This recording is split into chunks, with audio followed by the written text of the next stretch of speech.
अस्सलाम वालेकुम नाज़रीन। ड्रामा सीरियल केस नंबर 9 की नेक्स्ट एपिसोड बहुत धमाकेदार होने वाली है, क्योंकि अब वकील बुखारी रोहित को अपने जाल में फंसाने और एक सच को झूठ में तब्दील करने के लिए अपने घटियापन पर उतर आएगा और रोहित को गंदा करने के साथ उसकी किरदार कुशी करने की भी कोशिश करेगा। इसी के साथ किरण भी अब सीसीटीवी फुटेजेस की सारी हकीकत जानने के बाद सारा रिकॉर्ड कामरान के घर से ले जाएगी। तो क्या अब किरण इन सबूतों के होते हुए सहर का साथ देगी और क्या बुखारी अब इन तमाम रिकॉर्डिंग्स के बाद कोई सवाल उठा पाएगा या फिर अपनी जिंदगी का इतना बड़ा और अहम केस हार जाएगा? तो इस बारे में बताएंगे हम आपको आज की इस वीडियो में। लेकिन इससे पहले अगर आपने हमारा चैनल अभी तक सब्सक्राइब नहीं किया है तो बहुत शुक्रिया के साथ पहले चैनल को सब्सक्राइब कर लीजिए और साथ ही कमेंट सेक्शन में ये भी जरूर बताइएगा कि इस ड्रामे का कौन सा किरदार आपको सबसे ज्यादा पसंद है। तो अब जैसा कि रोहित ने अपने दिल पर पड़ा बोझ एक सच्ची गवाही से उतार तो दिया है और उसका ज़मीर भी मुतमईन हो चुका है, वहीं बुखारी के नाजेबा बेबुनियाद और झूठे इल्जामात ने रोहित को एक बहुत बड़ी मुश्किल में फंसा दिया है, जहां वो उलझ कर रह गया है।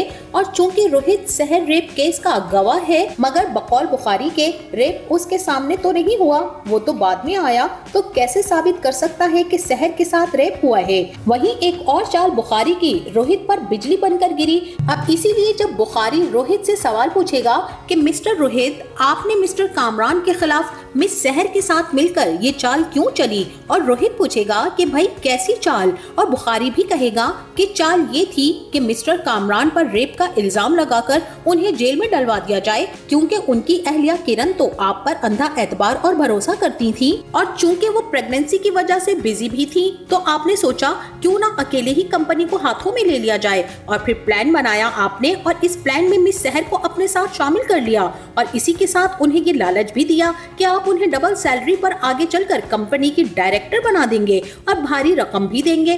और फिर मिस सहर के साथ उनकी पूरी फैमिली आपके इस प्लान में शामिल हो गई, यानी कि बमा खानदान।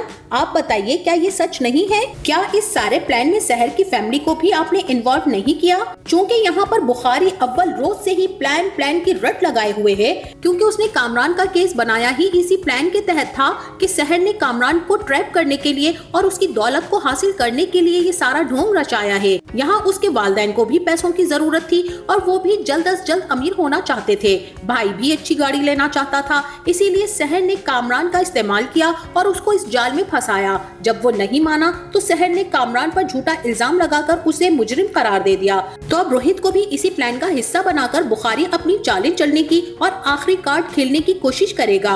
बुखारी के इस सारे घनौनी और झूठी मनगढ़ंत कहानी का रोहित पर कोई असर होने वाला नहीं है और बुखारी के चीख कर पूछने पर रोहित कहेगा कि आपके पास इस सारी कहानी का कोई सबूत भी होगा? और बुखारी कहेगा कि हाँ सबूत है, आपकी अहलिया। यहाँ रोहित तैश में आ जाएगा और गुस्से से बुखारी को कहेगा कि तुम्हारी हिम्मत भी कैसे हुई मेरी बीवी को बीच में लाने की। यहाँ रोहित बुखारी को कुछ ऐसा जरूर कहेगा जिससे उसके अल्फाज अदालत के वकार और इज्जत के खिलाफ होंगे। और बुखारी की तो हर मुमकिन कोशिश ही यही थी कि रोहित गुस्से में आए और चीखे चिल्लाए, इसीलिए बुखारी का यह हरबा काम कर गया और जज साहब भी रोहित को वार्न कर देंगे कि अपने अल्फाज के चुनाव में एहतियात कीजिए मिस्टर रोहित, ये अदालत है, अदालत का एहतराम कीजिए। यहाँ जज साहब भी केस की तारीख आगे बढ़ाकर समाअत को मुलतवी कर देंगे और रोहित सहर से एक्सक्यूज करेगा कि आई एम वेरी सॉरी सहर, मैंने तो पूरी कोशिश की मगर। और सहर रोहित की बात काट कर कहेगी कि आपकी कोशिश ही काफी है रोहित, क्योंकि मैं जानती हूँ कि किस तरह कटहरे में खड़े होकर बुखारी के गंदे झूठे और बेबुनियाद इल्जामात को बर्दाश्त करना कैसा होता है। मैं इस मरहले से गुजर चुकी हूँ और आपकी इस कोशिश को भी सराहती हूँ कि आपने सच का न सिर्फ साथ दिया बल्कि इस सच पर कायम भी हैं। और यहाँ पर बुखारी की इस सारी घनौनी झूठी मनगढ़ंत कहानी का रोहित पर कोई असर होने वाला नहीं है।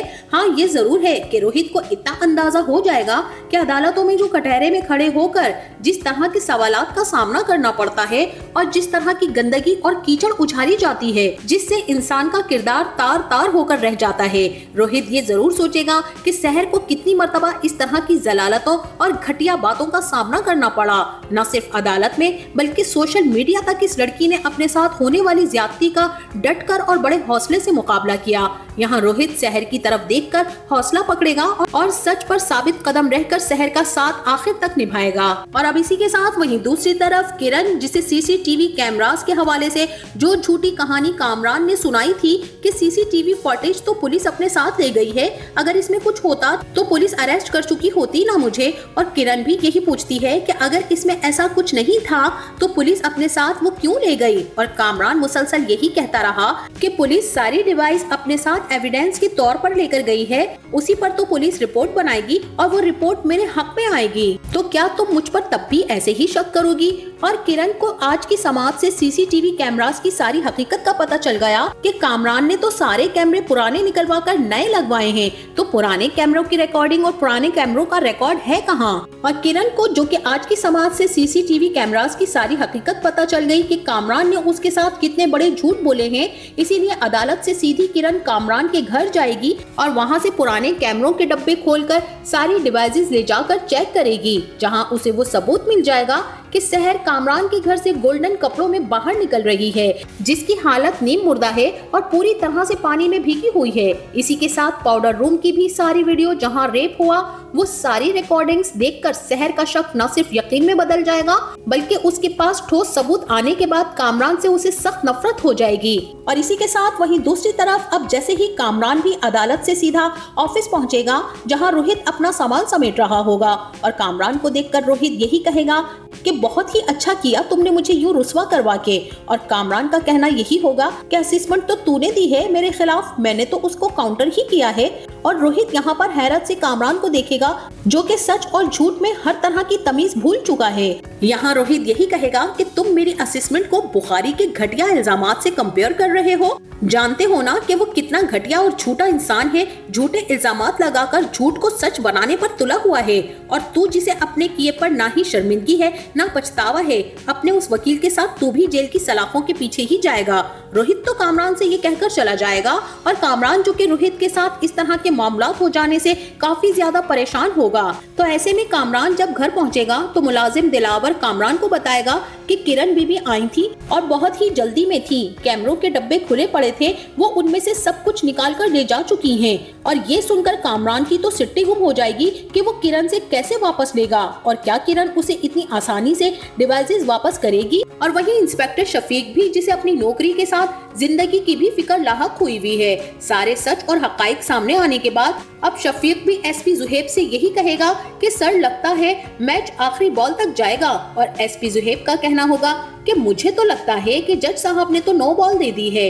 इंस्पेक्टर शफीक, जो कि एसपी जुहेब से वैसे ही डरा हुआ है कि सर, मैं भी तो आपके डिपार्टमेंट का ही हूँ, फिर आप मेरे खिलाफ क्यों हो गए हैं। और ऐसे में एसपी जुहेब शफीक को साफ अल्फाज में बता देंगे कि हाँ, डिपार्टमेंट में तो हो, लेकिन काली भेड़ हो, जो कि अपने काले करतूतों से डिपार्टमेंट में रहकर क्या गुल खिला रहे हो, ये भी सब कुछ सामने आ ही जाएगा। तो नाज़रीन, यहाँ पर अब लगता तो यही है कि किरण ही शहर का साथ देने के लिए मैदान में उतरने वाली है, और सारे सबूत जो कोई पेश ना कर सका, सिर्फ गवाही और सच ही सबके सामने था, मगर सबूत जो कि एक्चुअल में किरण के पास है, अब वो अदालत में पेश करने के बाद ही शहर को इंसाफ दिलवा सकेगी, जिसके बाद कामरान को फाइनली सजा हो जाएगी। और यहाँ पर वकील बुखारी अपनी जिंदगी की सबसे बड़ी गेम हार जाएगा, क्योंकि उसे बिनिश से तो अपनी शिकस्त बर्दाश्त हो ही नहीं रही है, इसीलिए तो वो अपना आखिरी कार्ड खेलने की कोशिश कर चुका था, लेकिन वो उसमें मुकम्मल तौर पर नाकाम हो जाएगा। तो नाज़रीन, आपका इस बारे में क्या ख्याल है? क्या किरण कामरान के खिलाफ हो जाएगी, और क्या शहर को इंसाफ मिल पाएगा, और क्या इंस्पेक्टर शफीक की नौकरी और जिंदगी सब खतरे में पड़ने वाली है? इस बारे में अपनी कीमती राय से जरूर आगाह कीजिएगा। जाते जाते वीडियो को लाइक और चैनल को सब्सक्राइब करना ना भूलिएगा। अपना बहुत सारा ख्याल रखिएगा। मिलते हैं नेक्स्ट वीडियो में, तब तक के लिए अल्लाह हाफिज।